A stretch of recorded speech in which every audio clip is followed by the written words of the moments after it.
வரஹ்மத்துல்லாஹி வபரகாத்துஹு. மக்காவில் இருக்கக்கூடிய மஸ்ஜிதுல் ஹராம், ஹரத்துடைய ஒரு எல்லை பகுதியான தன்னியம் என்ற இடத்துல இருந்து இந்த வீடியோ எடுக்கிறேன். இந்த தன்னியம் என்ற இடத்துல இருந்து தான் நபிகள் நாயகம் ஸல்லல்லாஹு அலைஹி வஸல்லம் அவருடைய மனைவியான ஆயிஷா ரதியல்லாஹு அவர்கள் ஒரு உம்ராவை செய்திருக்கிறார்கள்.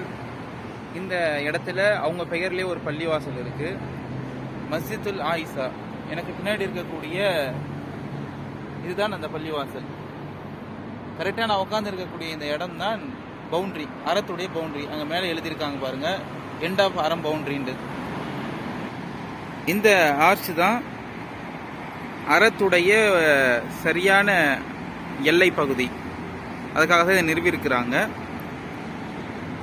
இதுக்கு இந்த பக்கம் ஹரத்துடைய எல்லை.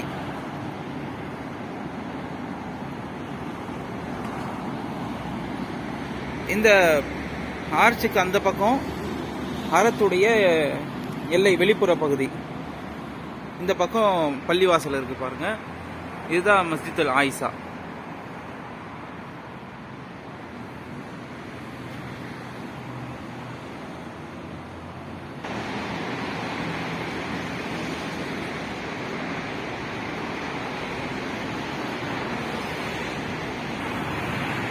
மிக பிரம்மாண்டமாக இந்த பள்ளிவாசல் இருக்கு. உள்ள போய் பார்க்கலாம். அதுக்கு முன்னாடி வெளியில இருக்கக்கூடிய பகுதிகளை பார்த்துக்கோங்க. இது எல்லைக்கு அந்த பக்கம் கரெக்டா நான் நிக்கிறேன். இது அந்த காலத்துல கட்டியிருக்கக்கூடிய எல்லைக்கான அடையாளம்.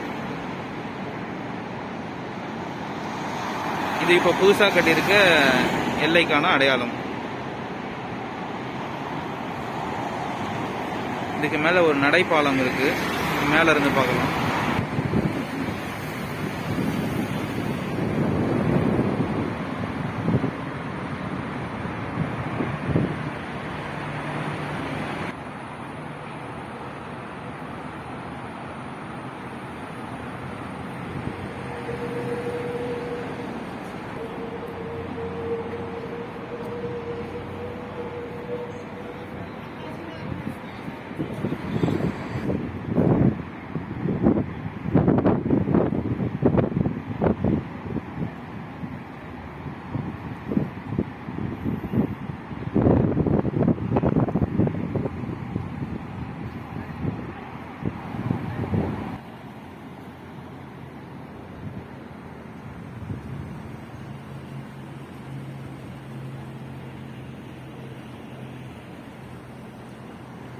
இந்த தன்னியம் என்ற எல்லை பகுதியில் தான் நபிகள் நாயகம் ஸல்லல்லாஹு அலைஹி வஸல்லம் அவருடைய மனைவியான அன்னை ஆயிஷா ரதியல்லாஹு அன்ஹா அவர்கள் உம்ராவிற்காக மீண்டும் எஹ்ராம் கட்டுறாங்க. உம்ராவிற்காக எஹ்ராம் கட்டி வந்த நிலையில மக்காவில் அவர்களுக்கு மாதவிடாய் ஏற்பட்டது.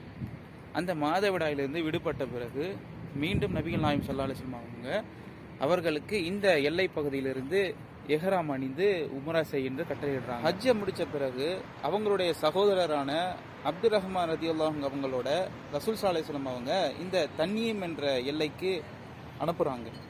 இங்கிருந்து அவங்கள எஹ்ராம் கட்டிட்டு உம்ரா செய்ய சொல்றாங்க. வெளிநாடுகளிலிருந்து மக்கள் வரக்கூடியவர்கள் இரண்டாவது உம்ராவிற்காக இந்த தன்னியம் என்ற எல்லை பகுதியை பயன்படுத்துறாங்க. அன்னை ஆயிஷா ரதியல்லாஹு அன்ஹா அவர்கள் மீண்டும் உம்ரா செய்வதற்காக தேர்வு செய்யப்பட்ட இந்த தன்னியம் என்ற எல்லை பகுதி மஸ்ஜிதுல் ஆயிஷா என்ற பெயரில் இன்று வரை வரலாற்று சிறப்புமிக்க ஒரு பள்ளிவாசலாக இருக்கின்றது.